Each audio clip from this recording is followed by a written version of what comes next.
Ang ulan ay bumuhos ng walang tigil, parang matatalas na talim ng yelo na humihiwa sa malamig at madilim na gabi. Ang hangin ay humagulhol sa pagitan ng matatayog na puno, lumilikha ng isang nakakakilabot na alingawngaw na dumadagundong sa tigang na kagubatan. Isang makintab at mamahaling sasakyan ang humarurot sa maputik na daan, iniwan ang malalim na bakas sa basang lupa. Sa loob, mahigpit na nakahawak sa manibela si Ginoong Roberto, ang kanyang mukha ay walang anumang emosyon. Sa likuran, isang maliit na batang lalaki ang nakayakap sa sarili. Ang kanyang marupok na katawan ay nanginginig sa lamig. 3 taong gulang pa lamang si Manuel, payat, mahina at duwag. Mahigpit siyang kumapit sa upuan. Ang kanyang malalaking mata ay puno ng takot at pagkalito. Hindi niya maunawaan kung ano ang nangyayari, pero may masamang pakiramdam siya. "Daddy, please!" Ang kanyang munting tinig ay halos hindi marinig sa ingay ng bagyo. Ngunit hindi siya pinansin ni Roberto. Ang tingin nito ay nakatuon sa kalsada, hindi natitinag. Hindi niya maaaring hayaang manaig ang emosyon. Isa itong kailangang sakripisyo para sa kanyang reputasyon, sa dangal ng kanyang pamilya.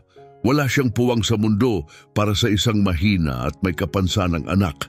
Lalong lumakas ang ulan nang tuluyang huminto ang sasakyan sa gilid ng kagubatan. Lumabas si Roberto, lumubog ng bahagya, sa putik ang kanyang mamahaling sapatos.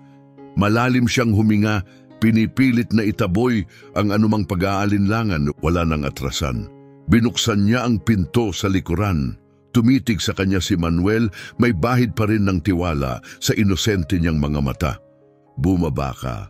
Malamig at matigas na utos ni Roberto. Nagdadalawang isip si Manuel, mahigpit na kumapit sa upuan gamit ang kanyang maliliit na daliri. Isang matinding pangamba ang bumalot sa kanya. "Daddy, saan tayo pupunta?" Mahina ang kanyang tinig, puno ng takot. Hindi siya sinagot ni Roberto. Sa halip, hinawakan niya ang braso ng bata at hinila ito palabas. Napadapa si Manuel, ang kanyang hubad na paa ay lumubog sa malamig at basang lupa. Mabilis siyang kumapit sa kamay ng kanyang ama, pilit na humahanap ng init at seguridad. "Daddy, natatakot ako." Biglang inalis ni Roberto ang kanyang kamay, parang nasunog sa hawak ng bata. Tumigas ang kanyang ekspresyon. "Dito ka lang." Napalaki ang mga mata ni Manuel sa pagkalito. Lumingalinga siya sa paligid. Walang katapusang kadiliman, matatayog na punong parang tahimik na mga bantay. Ang hangin ay humahagupit, ang ulan ay masakit sa kanyang balat, at isang matinding takot ang sumiksik sa kanyang puso. "Daddy, huwag mo akong iwan. Nangangako akong magiging mabait, hindi ako magiging pabigat." Sumama ang kanyang pag-iyak sa walang habas na pagbuhos ng ulan. Hindi siya tiningnan ni Roberto, hindi niya kaya. "Huwag mo akong tawaging ganyan," malamig nitong sabi. Kasing lamig ng gabi, napako sa kinatatayuan si Manuel. Pilit niyang iniunat ang kanyang maliliit na braso, ngunit tumalikod na ang lalaki. Walang pag-aalinlangan. Tinungo nito ang sasakyan. "Daddy, huwag mo akong iwan!" Malakas na sigaw ng bata sa gitna ng unos. Pumasok si Roberto, pinaandarang makina, at nang hindi man lang lumingon, tinapakan ang silinyador. Umikot ang mga gulong sa putik bago tuluyang humarurot palayo. Tumakbo si Manuel, sinampal ng kanyang maliliit na kamay ang malamig at basang salamin. "Please, nakikiusap ako!" Ngunit bumilis ang sasakyan, nagwisik ng putik sa marupok na bata habang tuluyang naglaho sa bagyong gabi. Napasubsob si Manuel sa lupa, natigilan. Pinanood niya ang unti-unting pagkawala ng pulang ilaw sa likod ng sasakyan. Naghintay siya, umaasa. Kailangan bumalik ng kanyang ama, dapat lang. Ngunit tuluyang naglaho ang mga ilaw at nilamon ng kagubatan ang huling ugong ng makina. Bumagsak ang katahimikan, tanging ang tunog ng ulan ang natira, patuloy na bumabagsak sa lupa. Nanginginig, niyakap ni Manuel ang kanyang sarili, hinihigpitan ng yakap sa kanyang mga tuhod. Naghintay siya at naghintay, ngunit walang dumating. Lumipas ang oras, malamig at walang awa, at tuluyan siyang naiwang mag-isa. Isang maliit at walang kalaban-labang bata sa puso ng mabagsik na kagubatan. Humahagupit ang hangin, pinapadama sa kanya ang nakapapasong lamig. Yumakap siya sa ilalim ng isang puno. Ang kanyang hininga ay putol-putol, pilit na kinukuskos ang kanyang maliliit na kamay upang magpainit. Tumakbo ang kanyang isip sa mga tanong na hindi niya masagot. Nagkamali ba siya? Iniwan ba siya dahil sa kanyang kahinaan? Dahil iba siya, tumulo ang luha sa kanyang mukha, ngunit agad itong hinugasan ng ulan. Nandoon siya, nakaupo sa mahabang oras, pagod na sumasara ang mga mata, ngunit bumubukas muli sa bawat tunog na naririnig. Ang kaluskos ng dahon, ang malamlam na ihip ng hangin sa pagitan ng mga sanga, ang nakakatakot na pakiramdam na may gumagalaw sa kadiliman. Hinawakan niya ang kanyang hininga, ang kanyang puso ay kumakabog ng mabilis.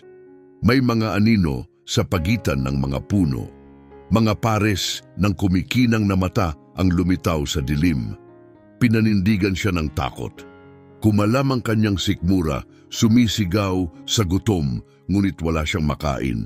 Sa desperasyon, napilitan siyang gumalaw. Naglakad siya, ang kanyang hubad na paa ay dumadapa sa basang lupa at matatalas na sanga. Bawat hakbang ay nagdadala ng sakit sa kanyang marupok na katawan. Wala siyang patutunguhan, tanging ang likas na pangangailangang mabuhay ang nagtutulak sa kanya. Kailangan ko ng pagkain, bulong niya, halos hindi marinig sa ihip ng hangin. Sa wakas, sa kabila ng pagod, natanaw niya ang isang bagay, maliit na pulang bunga na nakakapit sa isang mababang palumpong. Nagdadalawang isip siya, pwede ba itong kainin? Hindi niya alam. Ngunit kumakalam ang kanyang sikmura at nanaig ang gutom sa pag-aalinlangan. Pinitas niya ang isa at inilapit sa kanyang labi. Maasim, kumirot ang kanyang lalamunan sa pait ng lasa, pero kahit papaano nabawasan ang gutom. Kumain pa siya ng ilan, maingat na huwag lumabis. Paano kung nakalalason ito? Habang patuloy na humahampas ang malamig na hangin, nanginginig ang kanyang katawan. Kailangan niya ng masisilungan. Sa dilim, natagpuan niya ang isang natumbang puno na may maliit na lungga sa ilalim ng katawan nito. Pumasok siya, pinagsiksikan ng sarili at sa wakas napagod na tuluyang pinikit ang kanyang mga mata. Isang nakakakilabot na alulong ang bumasag sa katahimikan. Napabalikwas si Manuel, kumakabog ang dibdib. Alam niya agad, isang lobo iyon. Palapit ng palapit ang mga alulong, narinig niya ang tunog ng mga paa na dumadagan sa basang lupa. At mula sa kadiliman, lumitaw ang ginintuang mga mata, nagniningning na parang baga. Mula sa anino, isang dambuhalang kulay abong lobo ang lumabas, tahimik na nakatitig sa kanya. Hindi huminga si Manuel. Ang mabibigat na paghinga ng hayop ay nagmistulang usok sa lamig, ang mga tainga nito ay bumabalikwas, nakikinig sa anumang kilos. Nanatiling nakaupo si Manuel, ang kanyang maliliit na kamay ay nakasara sa mahigpit na kamao, ang kanyang puso ay handang sumabog sa kaba, at ang lobo nanatiling nakatitig lamang. Isa pang malungkot na alulong ang pumailan lang sa kagubatan, pumutol sa katahimikan, na parang matalim na talim ng kutsilyo. Napaatras ang lobo, kumislot ang mga tainga nito bago lumingon sa mas madilim, mas malalim na bahagi ng kakahuyan. Saglit itong nagdalawang isip, saka nagpakawala ng mababang pag-ungol bago tuluyang naglaho sa gabi, kasing bilis ng pagdating nito.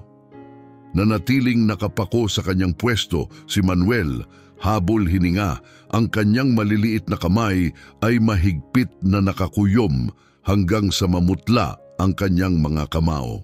Napakalapit niya sa kamatayan, ramdam niya ito, Parang aninong dumaan sa kanyang tabi, puno ng luha ang kanyang mga mata, ngunit kinagat niya ang kanyang labi upang pigilan ang paghagulgol.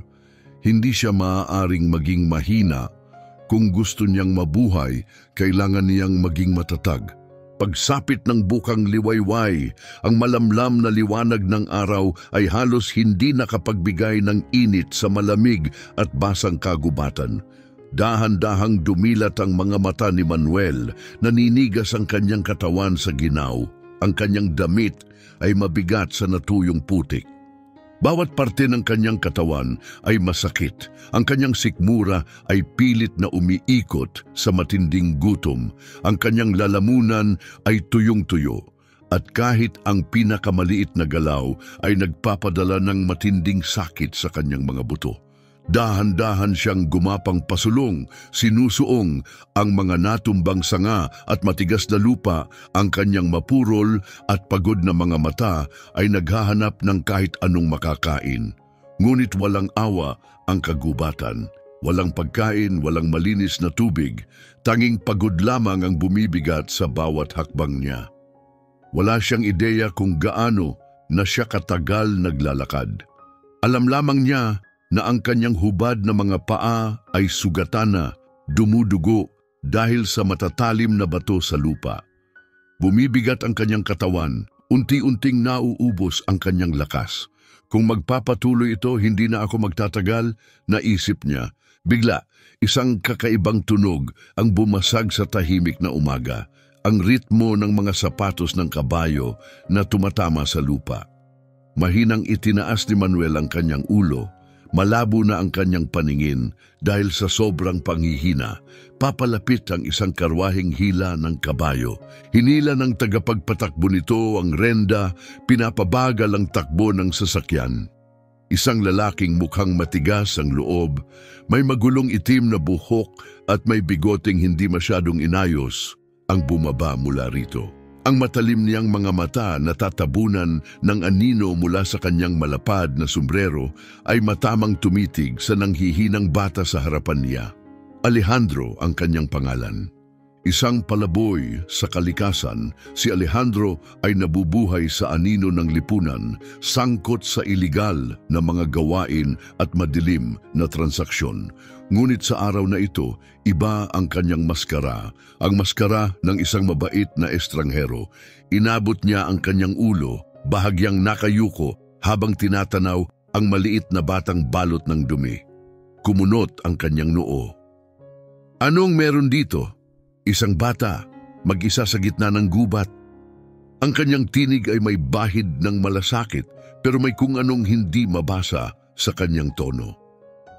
"Anong ginagawa mo rito, bata?"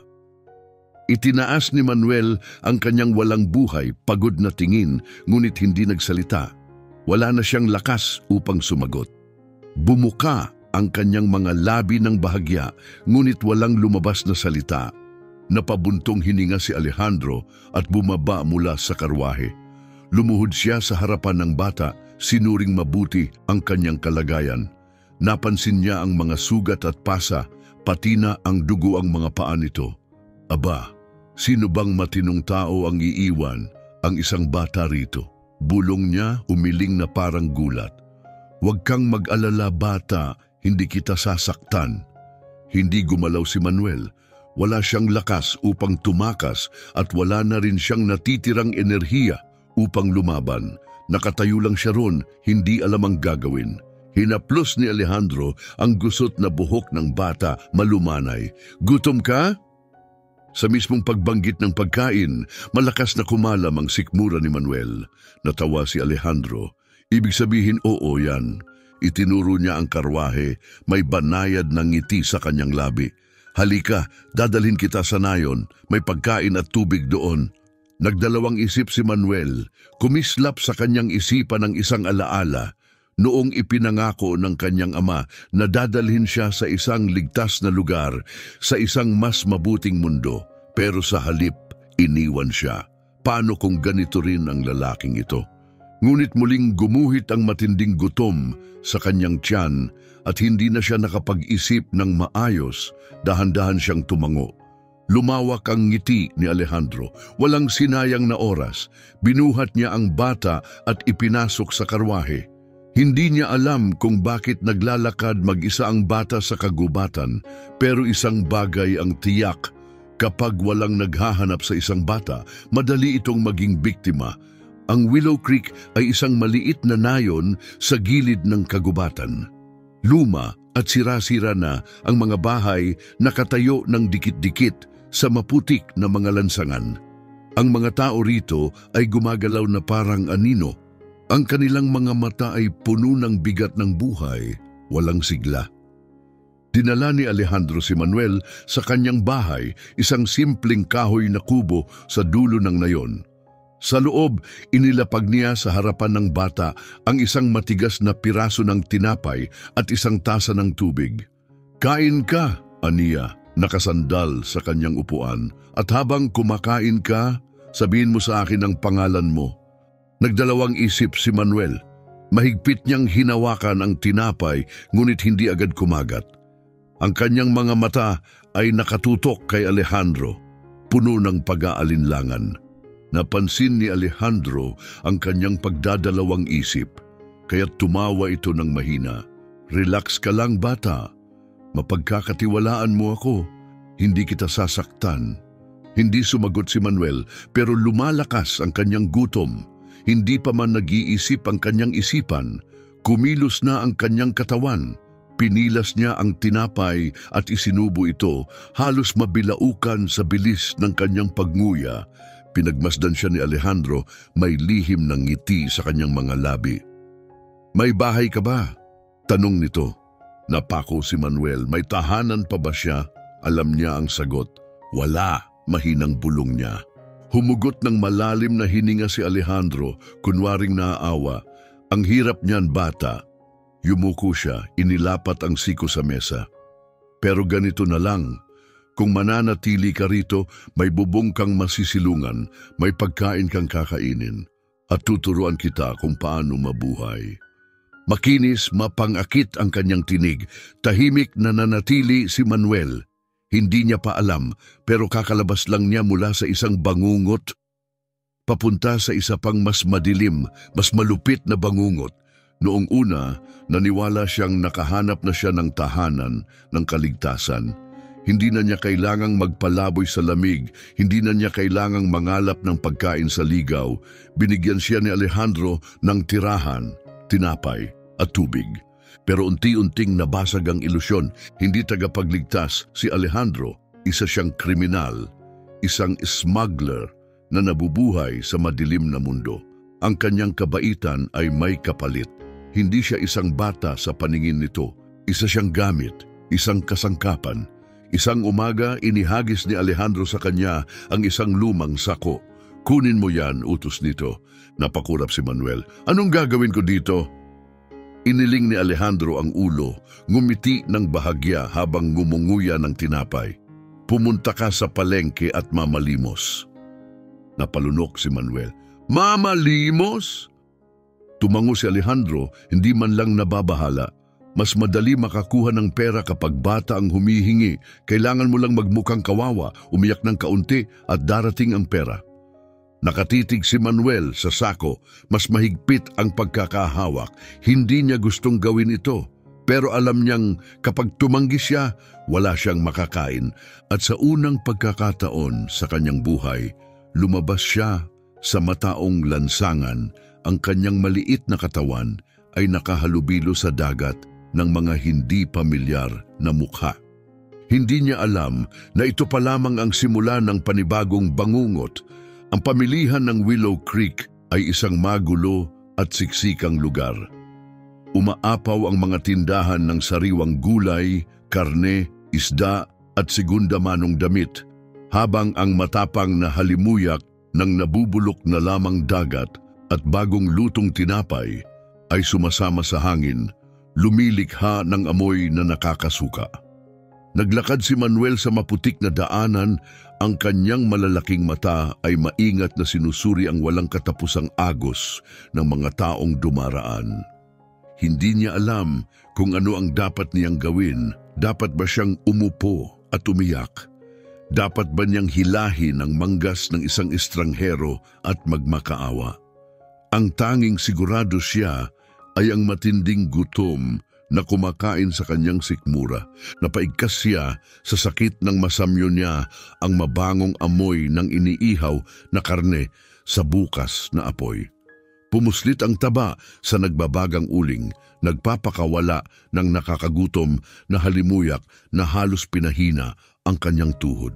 Dahan-dahan siyang lumapit, mahigpit na hawak ang laylayan ng kanyang punit at maruming damit. Napansin agad siya ng tindera, isang matabang babae na may matatalim, parang lawing mga mata. Agad niyang pinandilatan si Manuel. "Anong kailangan mo, bata?" Malamig at padabog ang kanyang tinig. Nilunok ni Manuel ang kanyang tuyo ng lalamunan. "Mamay pagkain po ba kayo?" Halos bulong lang ang kanyang boses. Napahalakhak ng matinis ang babae. "May pera ka?" Umiling si Manuel, agad na tumigas ang mukha ng tindera. "Walang pera, walang pagkain, lumayas ka rito." Napaatras si Manuel, bigo at gutom, ngunit bago pa siya tuluyang makalayo, isang mabigat na kamay ang mahigpit na humawak sa kanyang balikat. "Anong ginagawa mo rito?" Isang paos at mabagsik na tinig ang bumanggit ng mga salitang iyon. Paglingon niya, isang tindero ang nakatitig sa kanya nang may matinding hinala. "Magnanakaw ka ba?" Sumbat ng lalaki. Lalo pang hinigpitan ang hawak sa kanya. Hindi po, nangangako ako." Pagsusumamo ni Manuel, pilit na nagpupumiglas, ngunit lalo lamang humigpit ang hawak ng lalaki. "Ang mga batang lansangan na tulad mo, puro sakit ng ulo, dapat dalhin kita sa mga gwardya." Singhal nito.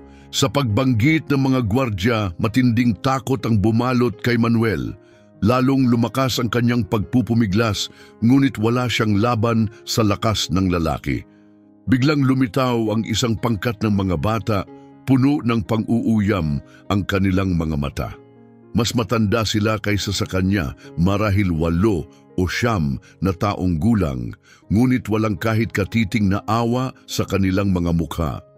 Isa sa kanila ang lumabi ng may pangungutya. "Tingnan niyo tong madungis na daga. Siguradong anak ng kung sinong walang kwentang tao na itinapon na lang." Humalakhak ang iba, pagkatapos ay itinulak siya pabagsak sa putikan. Bumagsak siya ng malakas at malamig na putik ang dumapo sa kanyang mukha. Mabilis na bumilis ang tibok ng kanyang puso. "Bakit nila ako kinamumuhian? Anong kasalanan ko?" Isang matinding kirot ang bumagsak sa kanyang balikat, isang bato. "Lumayas ka rito, sinumpang bata. Mamatay ka na lang sa ibang lugar." Isang bato pa ang tumama sa kanyang binti. Napakuyom ng kamao si Manuel habang niyayakap ang kanyang sarili, iniwasang tamaan ang kanyang ulo. Tumatawa ang mga bata, ang kanilang malulupit na halakhak ay humalo sa ingay ng pamilihan. Hindi siya umiyak. Hindi siya nagmakaawa na itigil nila ito. Sa halip, lalo lamang humigpit ang kanyang pagkuyom hanggang sa bumaon ang kanyang kuko sa kanyang palad. At sa sandaling iyon, isang nagliliyab na pag-iisip ang bumalot sa kanyang isipan. Kinamumuhian ko silang lahat. Sa tuktok ng burol, nakatayo ang ingranding mansyon ni Ginoong Roberto, isang sagisag ng yaman at kapangyarihan. Matatayog na puting haligi ang bumabalot sa mansyon. Ang malilinis nitong dingding ay kumikislap sa ilaw ng mga parol na nakahilera sa maingat na inalagaan nitong hardin. Ngunit sa kabila ng maringal nitong anyo, may isang madilim na lihim na nabubulok sa loob. Simula ng gabing iniwan niya ang kanyang anak, hindi na natagpuan ni Roberto ang katahimikan. Muli na namang bumuhos ang ulan, ginagaya ang gabing bumabagabag sa kanyang konsensya.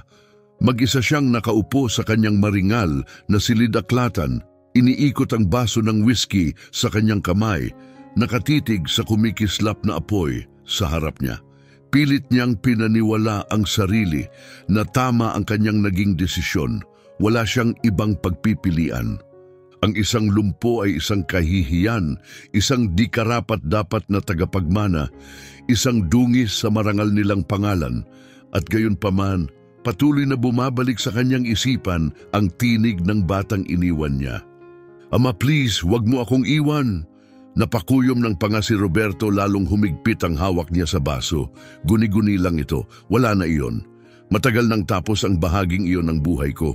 Kumuha siya ng isa pang tagay at lumabas sa balkonahe.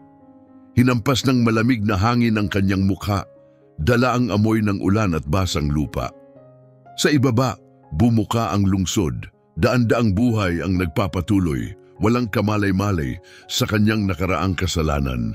Ngunit bigla, isang kakaibang ginaw ang gumapang sa kanyang gulugod. May nakatingin sa kanya. Mabilis siyang lumingon, walang tao. Umiling siya, pinipilit ang sarili na huwag magpatalo sa kanyang paranoia. Nababaliw ka na, Roberto. Pumasok siyang muli sa silid at isinara ang pinto ng balkonahe. Ngunit nang humarap siya sa salamin, nanigas ang kanyang katawan. Sa refleksyon, isang bata ang nakatayo. Basa sa ulan, ang kanyang madilim na buhok ay tumutulo at ang kanyang malalaking hungkag na mata ay nakatitig ng diretso sa kanya. Bumilis ang tibok ng puso ni Roberto. Agad siyang lumingon. Wala. Muli siyang tumingin sa salamin. Doon, wala nang ibang makikita kundi ang sarili niyang maputlang refleksyon. Lumamig ang pawis sa kanyang likod. Guni-guni lang ito. Hindi ito totoo. Ngunit nang humiga siya sa kama, sumalakay sa kanya ang bangungot. Sa kanyang panaginip, bumabagyo. Nakatayo siya sa gitna ng isang madilim na gubat. At doon, sa putikan, nakaluhod si Manuel. Pero hindi na ito ang dating mahina at takot na bata. Ang kanyang balat ay maputlang maputla. Ang kanyang mata ay malalaki, hungkag at puno ng kadiliman. Isang kakaibang ngiti ang gumuhit sa kanyang labi. Ngiti ng isang bata, ngunit may kung anong mali rito. Nanigas si Roberto. Manuel, mahinang bulong niya. Hindi sumagot ang bata, sa halip dahan-dahan itong tumayo at lumapit sa kanya. Inabot ng maliit na kamay nito, may bahid ng tuyong dugo. Ama, malamig at malamlam ang tinig nito. Napalunok si Roberto. Hindi ka totoo, bulong niya. Isa pang hakbang ang isinulong ng bata. Bakit mo ako iniwan? Tumahimik ka, sigaw ni Roberto, ngunit tinangay ito ng ulan. At nang ngumiti si Manuel, malamig at walang awa ang ngiting iyon. Ikaw rin, iiwan nila. Pagdilat ni Roberto, basa siya ng pawis. Bangungot lang ito. Ngunit nang lumingon siya sa salamin, nanlaki ang kanyang mga mata. Sa hamog ng salamin, may nakasulat, iiwan ka rin nila. Kumikilos si Manuel na parang multo sa masikip at magulong pamilihan, dumudulas sa pagitan ng mga tindahan ng may kasanayang pinanday ng panahon. Matalas ang kanyang paningin, tinatasa ang bawat nagtitinda, naghahanap ng tamang biktima. Gutom na gutom siya, ngunit mas matalas ang kanyang mga instincts. Isang nagtitinda ng tinapay ang abala sa pakikipag-usap sa isang mamimili, pansamantalang hindi nakabantay. Isang saglit lang ang kailangan ni Manuel. Sa isang liksi at halos hindi nakikitang galaw, mabilis niyang inabot ang isang tinapay at isinilid ito sa loob ng kanyang punit at maruming Amerikana. Walang nakapansin. Papalayo na sana siya nang biglang, "Hoy, ikaw! Huminto ka dyan!" Napakapit ang kanyang sikmura. Ang galit na tinig ng tindero ay lumusot sa ingay ng pamilihan. Bago pa siya nakagalaw, isang malakas na kamay ang mahigpit na sumunggab sa kanyang braso. "Ikaw, maliit na magnanakaw!" Sigaw ng lalaki. Namumula ang muka sa galit. Nagpumiglas si Manuel, pilit na nagpapaalis sa pagkakahawak sa kanya, ngunit mahigpit ang hawak ng tindero. "Tingnan niyo ito, lahat kayo. Ang batang ito ay nagnakaw sa akin." Naglingunan ang mga tao. Mapanuring mga mata ang dumapo sa kanya. May mga nangutya. Ang iba naman ay umiling sa tahimik na paghuhusga. "Sino ka, bata?" Matigas na tanong ng tindero. Mahina ang sagot ni Manuel. Halos bulong lang. "Wala." Mataas ang kilay ng tindero, isang walang kwentang daga ng lansangan ha, turuan kita ng leksyon sa mga magnanakaw. Bago pa makaiwas si Manuel, isang malakas na sampal ang tumama sa kanyang mukha. Napaso ang kanyang pisngi, yumanig ang kanyang bungo, ngunit hindi siya umiyak. Ang isang normal na bata ay sisigaw. Ang isang normal na bata ay magmamakaawa. Ngunit si Manuel ay hindi na isang normal na bata. Kumuyom ang kanyang mga kamao at sa loob niya may isang bagay na tuluyang nabasag. Wala nang takot, wala nang luha. Ang natira na lang ay puot. Kinagabihan bumalik si Manuel sa lumang barong-barong na tinatawag niyang tahanan. Isang bagong pasa ang nakamarka sa kanyang mukha. Wala siyang sinabi. Tiningnan lang siya ni Alejandro at napangisi. Unang beses mong nasaktan. Maligayang pagdating sa totoong mundo, bata. Hindi gumalaw si Manuel. Hindi siya nagsalita. Ang kanyang mga mata ay nanatiling madilim at walang emosyon. Natawa si Alejandro, tinapik siya sa balikat. Huwag mong dibdibin yan. Balang araw, magiging mas malakas ka pa sa kanila. At pagdating ng araw na yon, wala nang sino man ang makakahawak sa'yo. Simula nung gabing yon, nagbago si Manuel. Hindi na siya naglakad sa mga lansangan bilang biktima. Pinag-aralan niya ang kilos ng tao, inobserbahan ang bawat galaw, at inangkop ang sarili sa madilim na mundo. Natutunan niyang kumilos nang hindi nakikita, umatake bago mahuli, at tukuyin ang kahinaan ng iba. Ang dating mahina niyang mga kamay ay naging matalas, mabilis, at sanay sa pangangailangan ng buhay. Tumigil na siyang magkamali. Natutuwa si Alejandro. Si Manuel ay naging isang mahalagang kasangkapan, mas matalas kaysa sa sinumang tauhan niya. Ngunit hindi niya napansin na matagal nang hindi isang tauhan si Manuel. Isang bagay na mas madilim ang nagising sa loob niya. At hinihintay lang nito ang tamang pagkakataon upang lumitaw. Lumipas ang mga taon, ang batang minsang itinapon sa ulan ay lumaki na. Sa edad na 14, hindi na siya ang nanginginig na bata na minsang pinagtatawanan, binugbog at itinaboy ng mundo. Siya ay naging ibang nilalang. Para kay Alejandro, siya ay isang sandata, isang tahimik na patalim sa dilim, isang magnanakaw na kayang maglaho ng walang bakas. Ngunit para kay Manuel, si Alejandro ay isa lamang hadlang sa kanyang tunay na plano. At ang planong iyon ay nagsimula sa isang pangalan. Roberto Diaz. Isang gabi, nakaupo si Alejandro sa isang lumang kahoy na upuan, isang kalahating natupok na tabako ang nakasabit sa kanyang daliri. Makapal ang usok sa hangin. May malaking trabaho ako para sa iyo, anya, pinagmamasdan si Manuel ng may interes.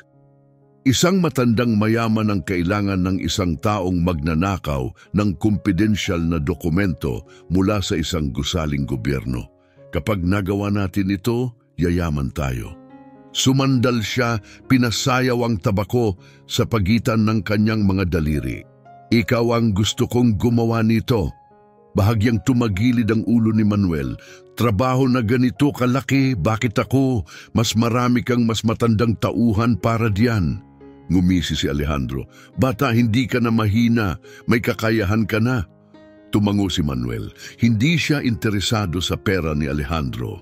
Mas interesado siya sa kung sino ang nag-utos ng trabaho. Tahimik ang gabi, dumulas si Manuel sa ibabaw ng mga bubong. Ang kanyang mga hakbang ay mas magaan pa sa nahuhulog na dahon.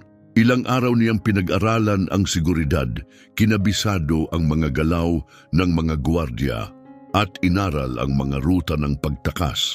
Bawat kilos niya ay tiyak, bawat galaw ay walang bahid ng pag-aalinlangan. Pagdating sa opisina, mabilis siyang nagtrabaho. Sa loob ng ilang segundo, bumukas ang kandado. Pumasok siya, walang ingay, parang hangin. Sa gitna ng silid naroon ang isang mabigat na kahon. Lumuhod siya at sinimulang buksan ang ligtas na lalagyan. Ngunit may nahuli ang kanyang paningin. Isang nakabukas na folder, Roberto Diaz. Napigil ang kanyang hininga. May malamig na gumapang sa kanyang katawan. Dahan-dahan niyang binuksan ang dokumento ang kanyang ama. Ngunit hindi lang siya isang mayamang negosyante. Siya ay isang kriminal. Nakasulat sa dokumento ang katiwalian, suhulan, money laundering, illegal na transaksyon sa gobyerno. Nanigas ang kanyang mga kamao. Hindi lang siya itinapon ng taong ito, isa siyang halimaw. Walang pag-aalinlangan, kinuha ni Manuel ang bawat dokumento na may kaugnayan kay Roberto at naglaho sa gabi. Kinabukasan, tinitigan ni Alejandro ang mga ninakaw na papeles. Walang emosyon sa kanyang mukha. Saan mo nakuha to?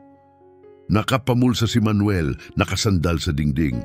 Sa loob ng safe, napasinghap si Alejandro. Hindi ko inasahan na may koneksyon si Roberto Diaz sa ganitong mga bagay.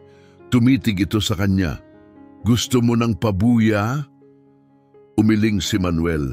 Gusto kong sirain siya. Nagtagal ang katahimikan sa pagitan nila. Pagkatapos, tumawa si Alejandro. Bata, gusto ko ang estilo mo. Sinindihan niya ang tabako, may ningning sa kanyang mata. Pero malaki ang target mo. May kapangyarihan si Roberto, may impluensya. Maraming tao ang poprotekta sa kanya. Hindi nagbago ang ekspresyon ni Manuel. Alam na niya iyon. Muling huminga ng malalim si Alejandro. Matutulungan kita, pero bigyan mo ako ng dahilan. Malamig ang sagot ni Manuel. Ama ko siya. Sa unang pagkakataon, hindi tumawa si Alejandro at sa gabing iyon, nagsimula ang kanyang paghihiganti. Sa tuktok ng burol, hindi alam ni Roberto Diaz ang bagyong paparating sa kanya. Ang batang itinapon niya noon ay hindi na bata.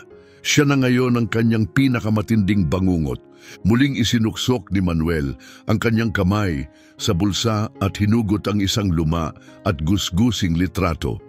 Ang natatanging patunay ng batang minsang siya ay naging. Sa kupas na larawan, isang 3 taong gulang na batang lalaki ang nakangiti. Walang kamalay-malay na sa loob lamang ng ilang araw, iiwan siya ng kanyang ama sa gitna ng isang nagngangalit na bagyo. Mas humigpit ang pagkakahawak ni Manuel sa marupok na gilid ng larawan. Dumating na ang oras. Kinabukasan, bumaba si Roberto sa ingranding hagdanan ng kanyang mansyon. Ang maiitim na bilog sa ilalim ng kanyang mga mata ay nagpapahiwatig ng matinding pagod. Ang tulog ay matagal nang lumisan sa kanya. Sa tuwing ipipikit niya ang kanyang mga mata, hinahatak siya ng masasamang panaginip pabalik sa isang lugar na matagal na niyang gustong kalimutan. Habang papasok siya sa kanyang opisina, may isang bagay na agad umagaw ng kanyang pansin, isang itim na sobre ang nakapatong sa kanyang mesa. Kumunot ang kanyang noo. Wala siyang iniutos na magdala ng anuman sa kanya. Dahan-dahan niyang dinampot ang sobre at maingat na binuksan ang selyo. Sa loob nito, tumigil ang kanyang paghinga. Isang litrato, isang lumang larawan ni Manuel. Bumilis ang tibok ng kanyang puso habang nanginginig niyang ibinaligtad ang larawan. Sa likod nito, may nakasulat sa pulang tinta, 5 simpleng salita. Ang pinakamabuting ama sa mundo. Malamig na kilabot ang gumapang sa kanyang gulugod. Agad na luminga-linga ang kanyang mga mata sa paligid ng silid, naghahanap ng kahit anong bakas ng panghihimasok. Ngunit nanatiling tahimik ang espasyo, nilamon ng nakakabinging katahimikan. Napakuyom ang kanyang kamay sa litrato bago niya ito ibinagsak sa mesa. Hindi ito maaaring totoo. Patay na si Manuel, dapat lang. Iniwan niya ito sa loob ng walang patawad na kagubatan mahigit 1 dekada na ang nakalipas. Walang batang makakaligtas doon. Wala ni isa ang makakatakas sa kapalarang kanyang inilaan. Nang may nanginginig na mga kamay, mabilis niyang hinablot ang kanyang telepono at tinawagan ang isang numero. Ricardo, madiin niyang sabi nang sagutin ang tawag. Gusto kong magsagawa ng kumpletong seguridad na pagsusuri. Ngayon na, may nakapasok sa opisina ko. Sino ang naglagay ng sobreng iyon dito? Isang saglit ng katahimikan. Pagkatapos, ang tinig ng kanyang hepe ng seguridad, si Ricardo, ay sumagot, may bahagyang pag-aalinlangan. Ginoo, walang sinuman ang pumasok sa inyong opisina mula kagabi. Parang nagyelo ang loob ni Roberto. May nakamasid sa kanya habang si Roberto ay nilulukob ng takot. Sa kabilang panig ng lungsod, tahimik na nakaupo si Manuel sa isang madilim na bar. Walang emosyon ang kanyang mukha habang pinagmamasdan ang agos ng mga tao sa lansangan. Alam niya kung paano magpapakilos ang kanyang ama. Hihigpitan nito ang seguridad, susubukang ibalik ang kontrol. Ngunit wala na iyong halaga. Si Roberto ay isang lalaking nabuhay sa yaman. Sanay siyang mag-utos, magpatakbo ng negosyo at manipulahin ang mga tao ayon sa kanyang kagustuhan. Ngunit hindi pa siya kailanman nabuhay sa dilim. Si Manuel, oo, isang pamilyar na tinig ang bumasag sa kanyang pag-iisip. Manuel! Lumingon siya at nakita si Alejandro na papalapit, may mapanuksong ngiti sa labi. Umupo ang nakatatandang lalaki sa tapat niya, sabay ibinagsak sa mesa ang isang nakatuping papel. Kinuha ito ni Manuel at binuksan. Mabilis niyang sinuri ang nilalaman, isang detalyadong listahan ng mga bodyguard ni Roberto, ang kanilang mga schedule at ang kanilang mga kahinaan. May tao ako sa loob, sabi ni Alejandro, nakangisi pa rin. Lahat ng kailangan mo nandyan na, pero tatanungin kita ulit, talaga bang papatayin mo siya? Hindi agad sumagot si Manuel. Ilang taon na niyang inisip ang sandaling ito. Paulit-ulit niyang pinangarap ang pagbagsak ng kanyang mga kamay sa leeg ni Roberto, ang pagkitil sa buhay nito, ang pagpapadama sa kanya ng parehong sakit na kanyang tiniis. Ngunit magiging sapat ba yun? Maaari bang burahin ng kamatayan ang lahat ng hapdi ng nakaraan? Muling inilapag ni Manuel ang papel sa mesa. Ang kanyang labi ay lumukob sa isang malamig na ngiti. Hindi pa. Tumaas ang kilay ni Alejandro. Oh, balak mo pa siyang paglaruan? Dahan-dahang bumuga ng hangin si Manuel, ang kanyang mga mata ay nagdilim sa tahimik na poot. Pinatay niya ako noon. Ngayon, ako naman ang magpapadama sa kanya kung ano ang pakiramdam niyon. Pinagmasdan siya ni Alejandro ng matagal bago mapailing at ngumiti. Bata, lalo kitang hinahangaan. Sa kanyang hideout, isang matagal nang abandonadong bodega sa gilid ng lungsod, tumayo si Manuel sa gitna ng isang silid na puno ng mga litrato. Si Roberto, ang mga taong humamak sa kanya, ang mga taong tinapakan siya sa ilalim ng kanilang mga paa, nakatingin silang lahat sa kanya, nakapako sa kanilang larawan, at silang lahat ay magbabayad. Sa maingat na kilos, sinindihan niya ang isang kandila. Kumakaway-kaway ang apoy, sumasalamin sa matatalas niyang mga mata. Nagsimula na ang pangangaso. Sa labas, bumuhos ang ulan, hindi gaya ng walang buhay na ambon noon, kundi bilang babala ng isang paparating na unos. At sa pagkakataong ito, si Manuel ang bagyo. Sa kanyang marangyang opisina, may hawak na baso ng pulang alak si Roberto, ngunit ang kanyang isipan ay magulo. Hindi niya maalis ang pakiramdam na may nanonood sa kanya. Isang katok sa pinto ang bumasag sa kanyang pag-iisip. "Ginoong Roberto," sabi ni Ricardo, lumapit na may seryosong ekspresyon. "May problema tayo." Ibinaba ni Roberto ang kanyang baso. "Sabihin mo." Ipinatong ni Ricardo ang isang makapal na file sa mesa. "Ang cash vault sa iyong pabrika sa Timog nawala. Nasunog ang buong warehouse kagabi." Nanlamig ang dugo ni Roberto. Mabilis niyang binuklat ang mga pahina, pinag-aaralan ng mga larawan, ang vault kung saan nakatago ang milyon-milyong pisong laundered money ay abo na lamang. Pinaghihinalaan ng pulisya na sinadya ang sunog, patuloy ni Ricardo, pero wala silang bakas kung sino ang may gawa. Mariing bumuga ng hangin si Roberto, ang kanyang mga daliri mahigpit na nakahawak sa mga dokumento. Hindi ito isang simpleng pagkakataon. "Tingnan," Ang mga security camera, utos niya. Mabilis na binuksan ni Ricardo ang footage mula kagabi.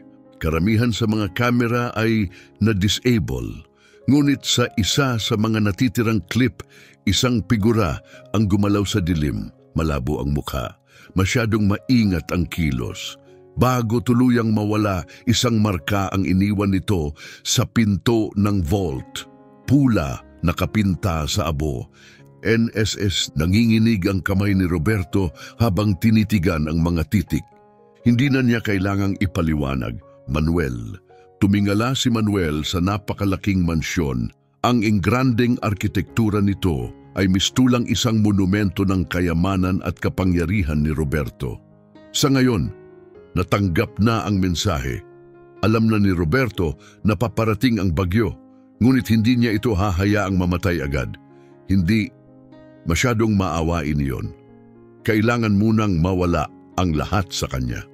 Kailangan niyang maranasan kung ano ang pakiramdam ng maiwan sa dilim, hubad sa kapangyarihan, walang seguridad, gaya ng pinagdaanan ni Manuel noon. Sa pag-iisip na iyon, tumalikod siya at lumakad palayo. Hinayaang yakapin siya ng malamig na ulan. Opisyal nang nagsimula ang bagyo ng paghihiganti. Naupo si Roberto mag-isa sa kanyang madilim na opisina. Mahigpit na hawak ang isang baso ng alak na halos maputla na ang kanyang mga kamao.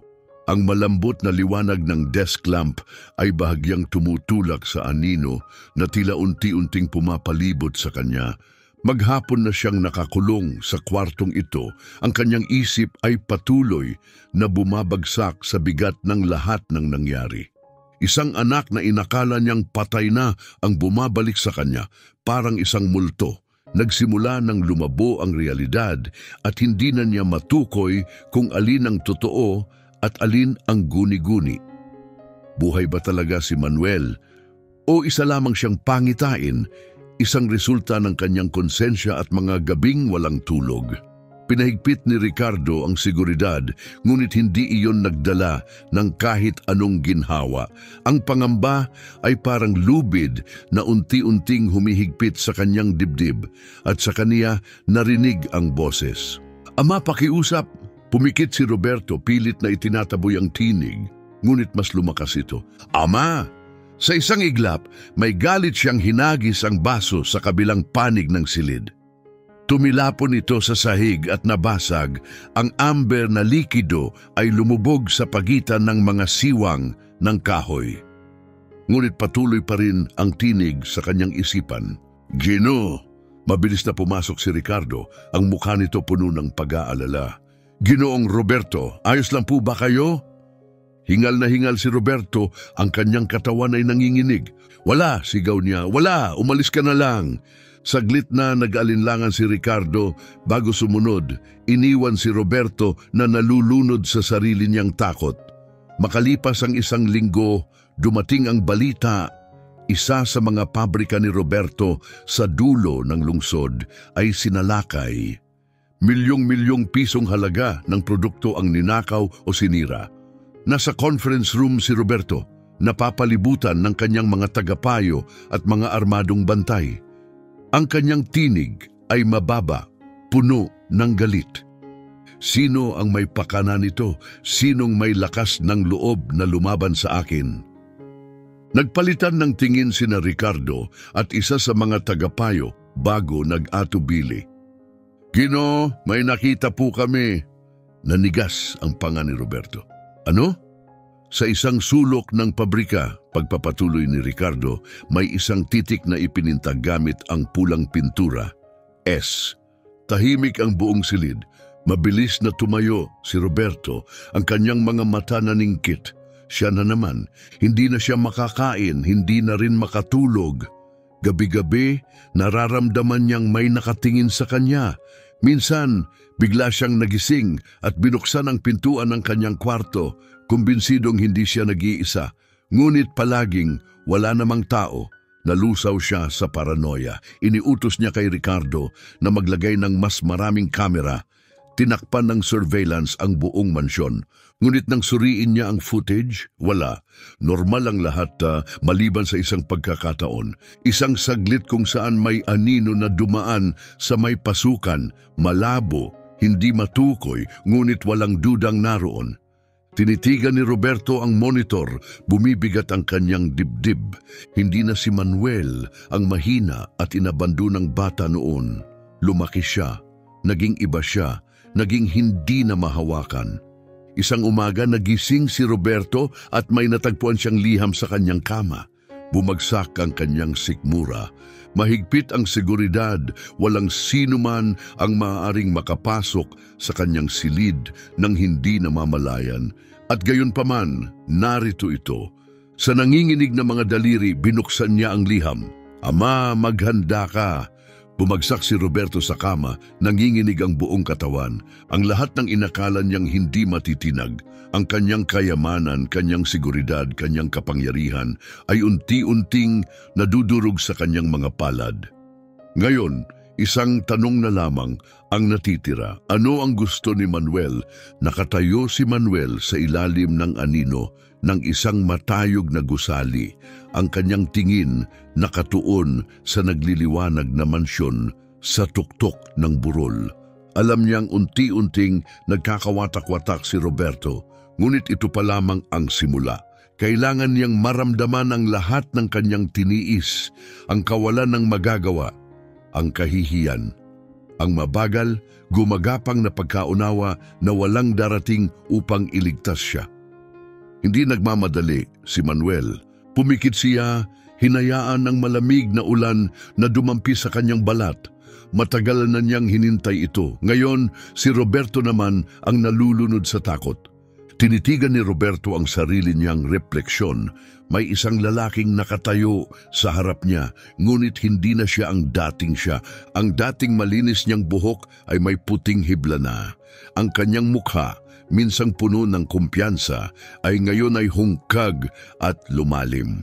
Nanginginig ang kanyang kamay habang inaabot ang suklay, ngunit nalaglag ito sa sahig. Yumuko siya upang pulutin ito at nanigas. Sa salamin, isang anino ang nakatayo sa likuran niya. Mabilis siyang lumingon. Wala. Sumabog ang hilo sa kanyang tiyan.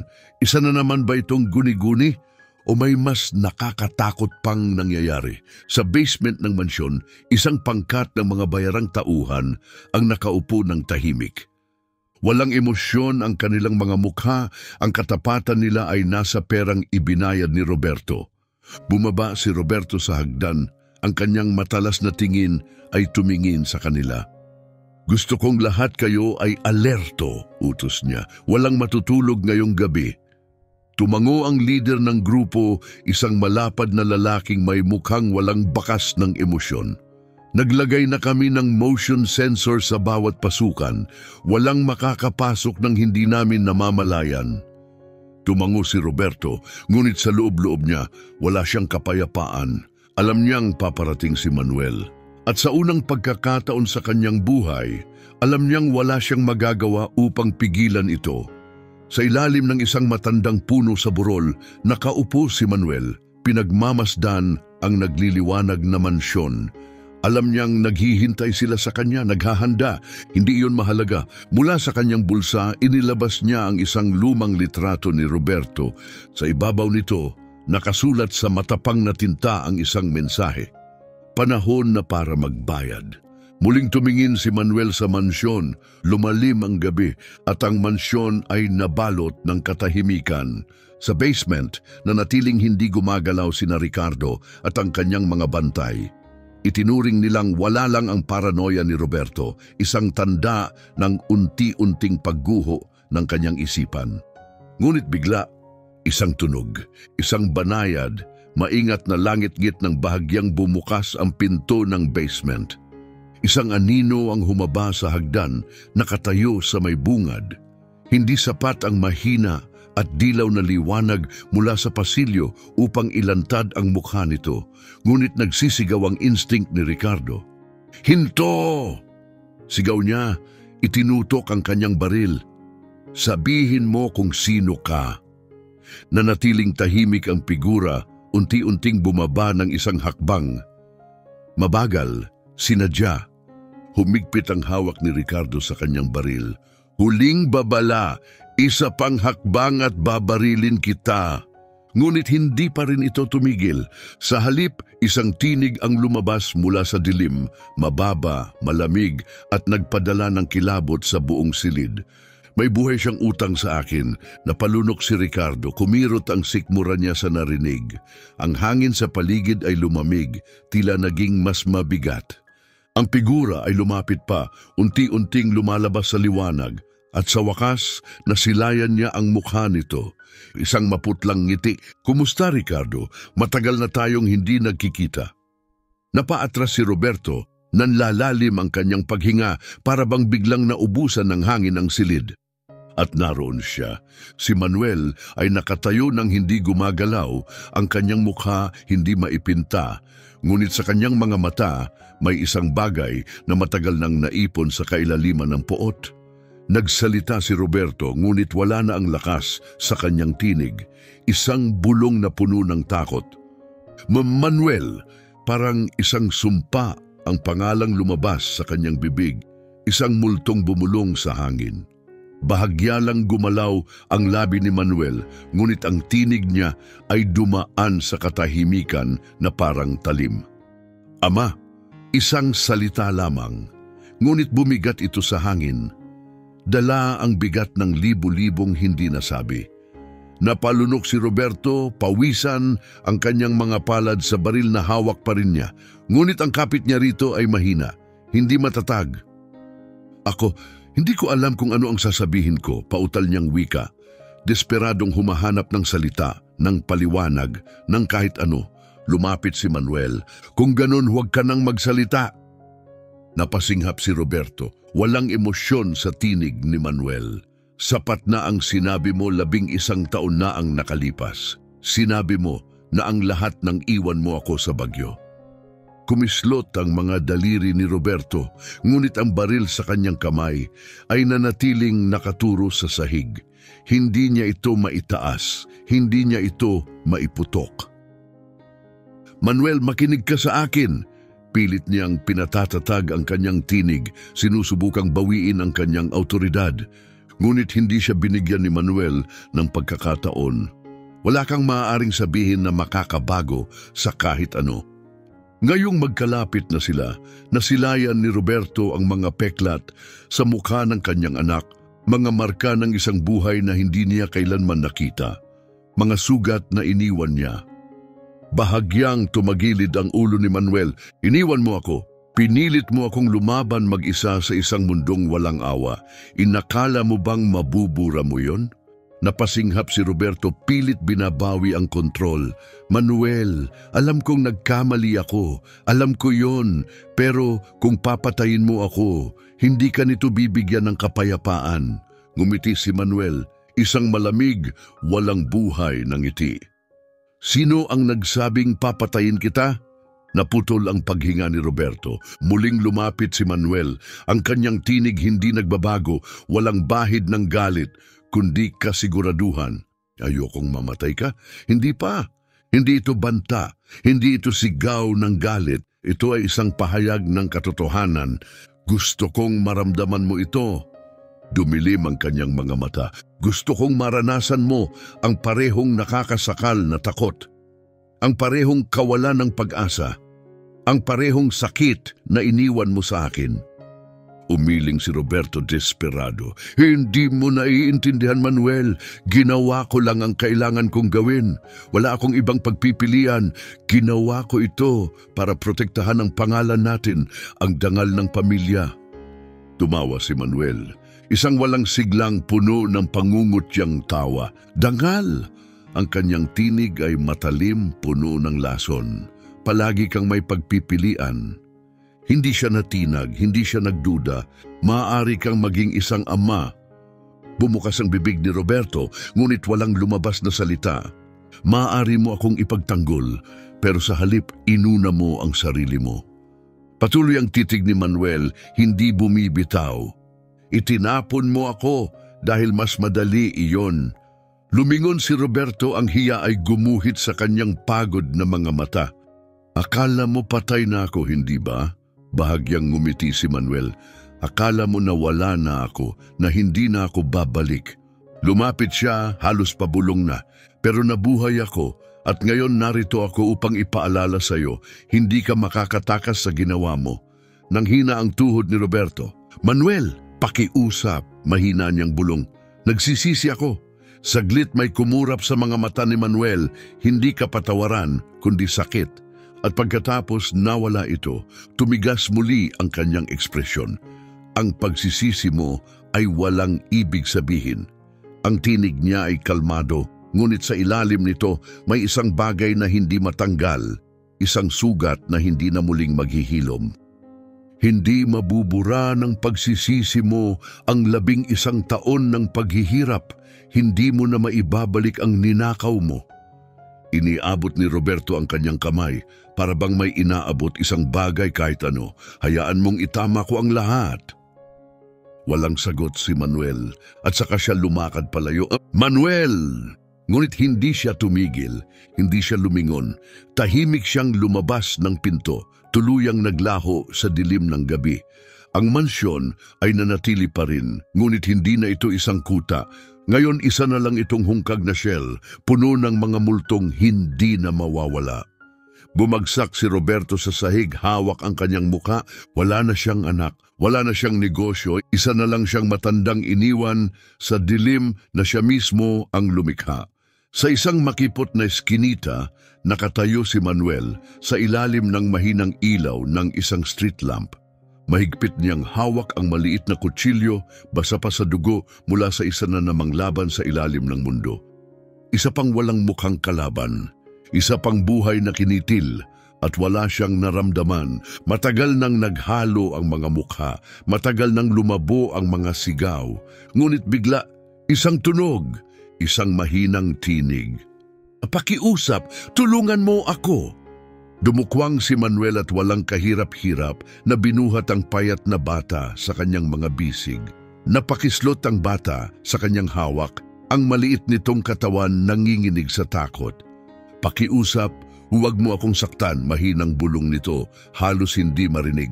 Napabuntong hininga si Manuel, ilang beses na ba niyang sinabi ang parehong mga salita noong bata pa siya. Tumahimik ka, bulong niya, ngunit ang talim sa kanyang tinig ay bahagyang lumambot. Hindi siya galit sa bata. Galit siya sa mundong nagpatahimik sa kanya sa takot. Sino ang may gawa nito sa iyo? Napuno ng luha ang mga mata ng bata. Isang grupo, kinukuha nila ang mga bata, pinipilit silang gumawa ng masamang bagay. Ayokong bumalik. Pakiusap, huwag mong hayaang makuha nila ako. Huminga ng malalim si Manuel at hinubad ang kanyang jacket. Marahang ibinalot ito sa nanginginig na balikat ng bata. Huwag ka nang magsalita, ilalabas kita rito. Tumingala ang bata sa kanya, may bahagyang pasasalamat sa kanyang takot na ekspresyon. Ngunit may isa pang bagay, pag-aalinlangan. Sino ka ba? Hindi sumagot si Manuel. Sa halip, tumalikod siya, dala ang bata palabas ng eskinita at papunta sa mas malawak na daan. Sa likod ng kanyang isipan, isang tanong ang paulit-ulit na bumubulong, hindi matanggal. Bakit ko ito ginagawa? Habang lumalalim ang gabi, naglakad si Manuel patungo sa labas ng lungsod. Sa huli, narating niya ang isang maliit at sira-sirang bahay, isa sa marami niyang taguan. Pagpasok, maingat niyang inilapag ang bata sa isang lumang kutsyon at tinakpan ito ng isang gamit ng kumot. Dapat ay umalis na siya noon din, ngunit sa halip, naupo siya sa isang kahoy na upuan sa tabi, tahimik na pinagmamasdan ang bata sa mahinang liwanag ng gaserang ilawan. Sa unang pagkakataon, sa maraming taon, pinayagan niyang bumalik ang kanyang mga alaala. Muling sumiksik ang nakaraan, ang lamig, ang gutom, ang mga gabing ginugol sa pagkukuyom sa madidilim na eskinita, hinihintay na lumipas ang sakit, katulad niya noon ang batang ito. Binugbog, Itinapon, ginamit ng mga lalaking hindi nakakita sa kanya bilang tao, kundi bilang isang kasangkapan. Noon tumitingin siya sa mga mata ng matatanda at ang tanging nakita niya ay kawalan ng malasakit, kalupitan at kasakiman. At ngayon narito siya nag-aalok ng isang bagay na kailanman ay hindi niya natanggap. Kabaitan. Pagsapit ng umaga, gumalaw ang bata, marahang dumilat ang namamagang mga mata. Ipinasa ni Manuel sa kanya ang isang tuyong piraso ng tinapay at isang basong tubig. Kainin mo. Nag-alinlangan ng bata bago kinuha ang tinapay. Salamat po. Walang sinagot si Manuel, pinanood lamang ito habang dahan-dahan nitong kinagat ang tinapay. At kalaunan, sinimulang lapangin ito sa gutom. Tahimik na lumipas ang ilang sandali bago muling nagsalita ang bata, ang tinig puno ng pag-aalinlangan. Hindi mo ako pipilitin na gawin ang masama, hindi ba? Naningkit ang mga mata ni Manuel, hindi ako katulad nila. Ibinaling ng bata ang tingin sa tinapay sa kanyang mga kamay. Mahigpit na hinawakan ito. Patawad, bulong nito. Hindi ko lang alam kung sino pa ang dapat kong pagkatiwalaan. Nanatiling tahimik si Manuel. Alam na alam niya ang pakiramdam na iyon. Kapag masyado kang matagal sa dilim, nakakalimutan mo kung ano ang hitsura ng liwanag. Maya-maya, isang bagong kaisipan ang lumitaw sa kanyang isipan. Ang batang ito ay hindi dapat maiwan, at kung maililigtas niya kahit isang bata mula sa kapalarang kanyang pinagdaanan, marahil kaya rin niyang iligtas ang sarili niya. Matapos kumain ng bata, tumayo si Manuel at inayos ang kutsilyo sa kanyang sinturon. Halika, dadalhin kita sa ligtas na lugar. Napuno ng pag-asa ang malalaking mata ng bata. Talaga? Talaga, tumango si Manuel. Pangako! At sa unang pagkakataon sa maraming taon, may kakaibang bagay na kumislot sa kanyang dibdib. Isang ningas sa madilim na kadiliman. Naglakad silang dalawa sa tahimik na lansangan. Ang ilaw mula sa mga poste ng kalsada ay nagpapahaba sa kanilang mga anino sa simento. Mahimbing pa ang mundo.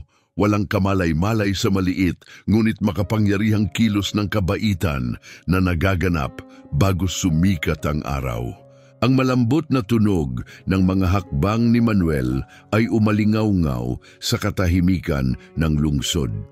Nasa likuran niya ang bata, palihim na sumusulyap sa taong nagligtas sa kanya. Saan po tayo pupunta? Tanong nito, halos pabulong, sa isang ligtas na lugar. Hindi lumingon si Manuel. Nagatubili ang bata at pagkatapos ng isang saglit, muling nagtanong, ikaw po? Huminto si Manuel. Saglit siyang nakatayo roon, nakatingin sa harapan na para bang may hinahanap. Pagkatapos, dahan-dahan siyang lumingon paharap sa bata. Ang kanyang ekspresyon ay hindi mabasa. May mga bagay pa akong kailangang gawin. Hindi na muling nagtanong ang bata. May isang bagay sa tinig ni Manuel na nagsabi sa kanya na ang lalaking naglalakad sa tabi niya ay hindi lang siya inililigtas, may hinahanap din ito. Maya-maya, narating nila ang isang simpleng bahay ampunan sa gilid ng lungsod. Sa may pintuan, isang babae ang nakatayo. Ang kanyang mukha may guhit ng katandaan, ngunit puno ng init. Nang makita siya nito, nanlaki ang mga mata nito sa pagkilala. Manuel, gulat nitong bulong. Ang tagal na simula noong huli kang nagpunta rito, ngunit bakit? Napatingin ito sa bata. Kailangan niya ng ligtas na lugar, sagot ni Manuel. Maari mo ba siyang alagaan? Tahimik na pinagmasdan ni Teresa, ang tagapangasiwa ng bahay ampunan, ang dalawa bago tumango. Siyempre, tumungo ito sa bata, nag-aalok ng isang mapanatag ng ngiti. Halika anak, ligtas ka na rito.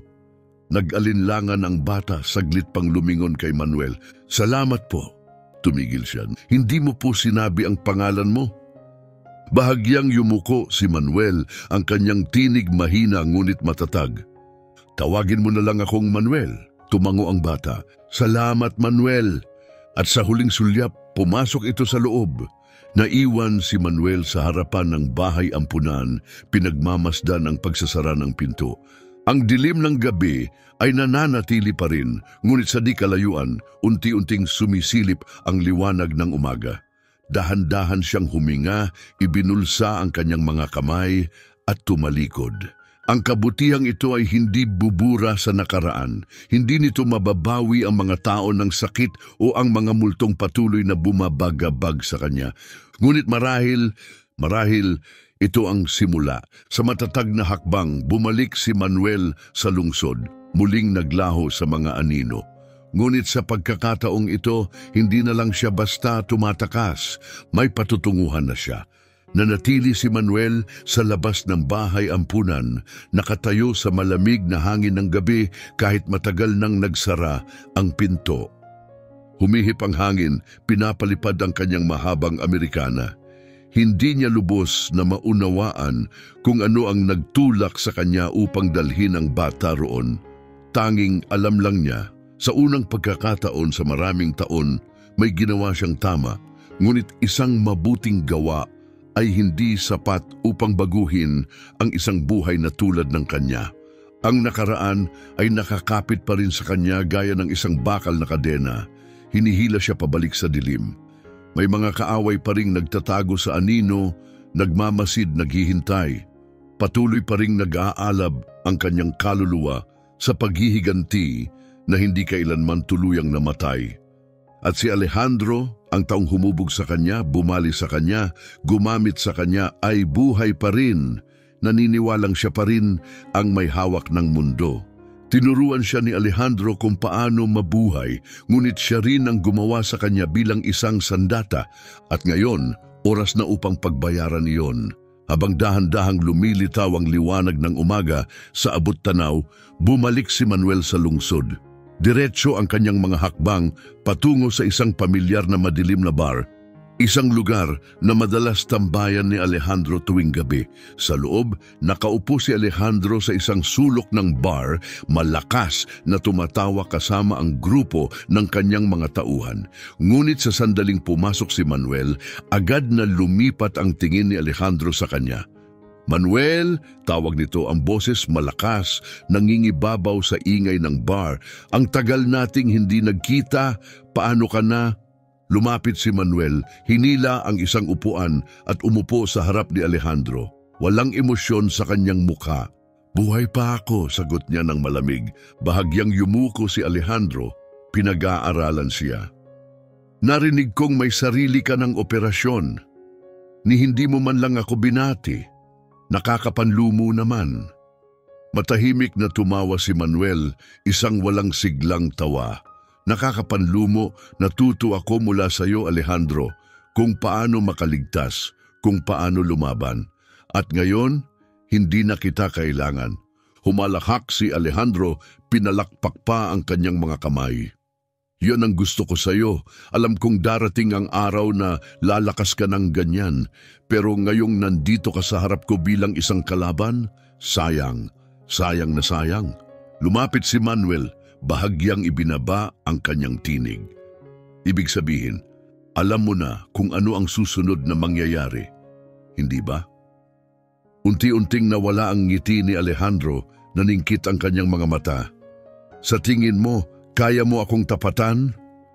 Tumayo si Manuel, yumuko ng bahagya at bumulong sa taingan ni Alejandro. Hindi lang kita lalabanan. Ang kanyang tinig ay kalmado, matatag, tatapusin kita. Sa unang pagkakataon, hindi tumawa si Alejandro. Lumakad palayo si Manuel, iniwan ang isang mabigat na katahimikan sa likuran niya. Unti-unti nang tinutulak ng sikat ng araw ang kadiliman, ngunit sa loob niya nananatili ang dilim. Ngunit ngayon may dahilan na ito. Hindi lang siya naghahanap ng paghihiganti, hinahanap niya ang pagbabago. At upang magbago, kailangan niyang ibaon ang kanyang nakaraan. Nakatayo si Manuel sa bubong ng isang abandonadong gusali, pinagmamasdan ang mga lansangan sa ibaba. Lumabas si Alejandro mula sa bar, ang mga balikat maluwag, naglalakad na parang siya pa rin ang may hawak ng lungsod. Wala siyang ideya na ito na ang kanyang huling gabi ng kapangyarihan. Sinundan siya ng tingin ni Manuel. Lumiko si Alejandro sa isang madilim na eskinita, malayo sa liwanag ng mga poste ng kalsada. Sumunod si Manuel. Ang tunog ng kanyang mga bota sa basang semento ang nagpaangat ng ulo ni Alejandro. Alejandro. Huminto ang matandang lalaki, agad na nakilala ang tinig. Nilingon siya nito, ang ekspresyon, hindi nababahala, ngunit bahagyang nag-aalinlangan. Kaya ganito mo gustong tapusin ito? Hindi sumagot si Manuel. Lumapit siya, nanatili si Alejandro sa kanyang kinatatayuan. Ako ang gumawa sa iyo. Tinuruan kita ng lahat. Pwede mo akong patayin pero hindi mo matatakasan ang dilim. Palagi kang magiging tulad ko. Bahagyang tumagilid ang ulo ni Manuel. Hindi, kumunot ang noo ni Alejandro. Ano? Hindi mo ako ginawa. Hinugot ni Manuel ang kutsilyo mula sa loob ng kanyang Amerikana, ngunit hindi lumapit. Matibay ang kanyang kapit dito, ngunit mas matatag ang kanyang tinig. Sa loob ng maraming taon, naniwala akong wala akong pagpipilian kundi maging katulad mo, isang halimaw, pero nagkamali ako. Tahimik na nakinig si Alejandro, ngunit kumilos ang kanyang mga daliri papunta sa kanyang baril. May isang bata, katulad ko noon, nagpatuloy si Manuel. Sinagip ko siya. Binigyan ko siya ng pagkakataong walang sino man ang nagbigay sa akin. Umismid si Alejandro, umiling. Sa tingin mo ba, isang munting kabutihan lang ang magpapabago sa'yo? Na mabubura nito ang lahat? Hindi, matigas ang sagot ni Manuel, pero ito ang simula. Nanigas ang ekspresyon ni Alejandro, nawala ang kumpiyansa sa kanyang mga mata. Sa isang iglap, dinukot nito ang baril sa kanyang baywang. Ngunit mas mabilis si Manuel. Bam! Sumalpak ang kamao ni Manuel sa panga ni Alejandro. Dahilan upang matumba ito. Hinablot nito ang baril, ngunit isang matalim na sipa ang nagpatalbog dito palayo. Mumurahin sana siya ni Alejandro at lalaban, ngunit huli na. Pinagsakluban siya ni Manuel sa lupa, mabilis at walang kahirap-hirap. Mahigpit niyang hinawakan ang leeg nito.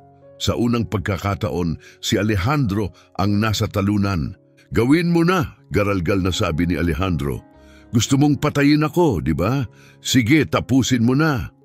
Itinaas ni Manuel ang kutsilyo at tumigil. Tinitigan niya si Alejandro, ang lalaking minsang naging kanyang halimaw, kanyang bangungot. Ngunit ngayon, mukha na lang itong maliit, mahina, kawawa. Dahan-dahan niyang niluwagan ng hawak, hindi na siya nakakatakot. Binitiwan niya ito, hingal na hingal si Alejandro, halos hindi makapaniwala. Hindi mo ako papatayin? Tumayo si Manuel, lumayo ng isang hakbang. Hindi. Nanigas ang panga ni Alejandro. Kung ganon, ano ang gagawin mo? Kinuha ni Manuel ang isang USB mula sa kanyang Amerikana at itinapon ito sa lupa. Laman niyan ang lahat ng ebidensyang kailangan ng pulis para sa iyo, na ipadala na rin ito. Namutla si Alejandro. Ikaw, hindi ka mamamatay, malamig na sabi ni Manuel, pero mawawala ang lahat sa iyo. Umatake si Alejandro, ngunit hindi na nag-abala si Manuel na lumaban. Tapos na ang laban. Lumakad palayo si Manuel, iniwang nagkalat sa putikan si Alejandro, desperadong humahawak sa mga labi ng kanyang imperyo. Sa pagkakataong ito, si Alejandro na ang naiwan sa dilim. Hindi lumingon si Manuel. Hindi na niya kailangan. Ang ulan ay tumigil na. Ang mga lansangan ng lungsod ay kumikinang sa ilaw ng mga poste. At sa unang pagkakataon, pakiramdam ni Manuel ay magaan. Ngiti. Isang maliit bahagyang ngiti ang lumitaw sa kanyang labi. Ito ang kanyang pagtatapos. At ito, sa wakas, ay kanya. Paglabas ni Manuel mula sa eskinita, unti-unting bumalot ang unang gintong sinag ng bukang liwayway sa kalangitan. Dahan-dahan siyang huminga ng malalim, pinunan ang kanyang baga ng malamig at sariwang hangin ng umaga. Mula sa kanyang Amerikana, hinugot niya ang kanyang telepono. Saglit na nagatubili ang kanyang mga daliri habang naka-hover sa listahan ng kanyang mga contact. Hanggang sa tumigil ito sa isang pangalan, Teresa. Isang saglit siyang napahinto. Pagkatapos, may marahang buntong hiningang bumalot sa katahimikan. Pinindot niya ang tawag, isang ring lang, at saka narinig niya ang tinig na dati ng pamilyar, puno ng init. "Hello!" Hindi nag-aksaya ng salita si Manuel. "Kumusta ang bata?" May bahagyang ngiti sa tinig ni Teresa nang sumagot ito. "Mabuti siya.